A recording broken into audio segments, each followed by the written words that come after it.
Hello, Dr. Jeanette Raymond here again, psychologist, psychotherapist, and relationship expert, here with part 4 of my video series on helping you understand why your loved ones and nearest and dearest push you away just at the moment when you're trying to be close and engage and connect with them and have some wonderful moments of emotional intimacy. You remember in the first 3 videos I shared with you that they're afraid of being wiped out, so they have to defend against being annihilated, that they're afraid that there's only room for one set of feelings, and if it's yours, that's too dangerous, so they have to shut you out. And the third one was that they were afraid that they will be contaminated by all your bad feelings, that you're going to spew out all the yuckiness inside you and they have to hold it, they're going to drown in it. So today I'm going to tell you number 4, again through an example. So one of my longtime clients had a sense that if he allowed his wife to come near him and understand him and see what he was going through, in other words, when she wanted to get close and intimate, he felt that it would make him weak, and he was ashamed of that. That if she could see that he wasn't handling things well and she was trying to get close and be supportive and helpful, it would make him feel he was a failure, he was weak, he couldn't manage things on his own. And it was such a terribly shameful experience for him that he would just bat her away. And it was awful for her because she was just trying to be a regular, supportive spouse, be there in times of need, understand, sympathize, make him feel like he wasn't alone.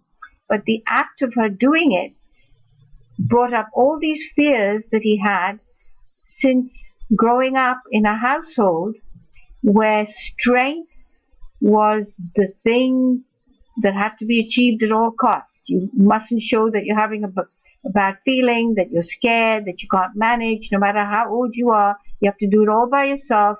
You must never need any help. You must never show that you're having a rough time and you need some support and encouragement, or just literally a foundation to hold you while you're finding your way through a difficult spot. So this fear that he would feel weak and incompetent and a failure was so strong that he saw his wife's overtures to getting close to him as painting him in some way as a second-class citizen and a person he didn't want to be, not this perfectionistic, strong,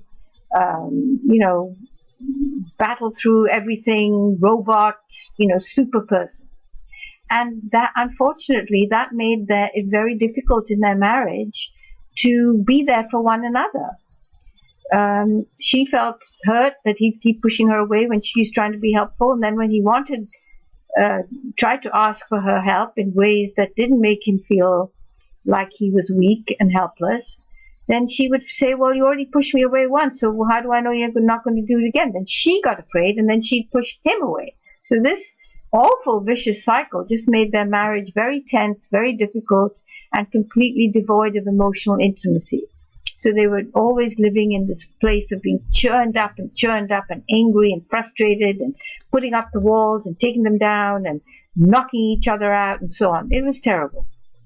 But anyway, if you're the one who's having the experience of being pushed away when you're trying to be helpful, just remember your partner's not pushing you away. What your partner or loved one is really doing is pushing away the possibility that they could feel like a failure, weak and helpless and ashamed.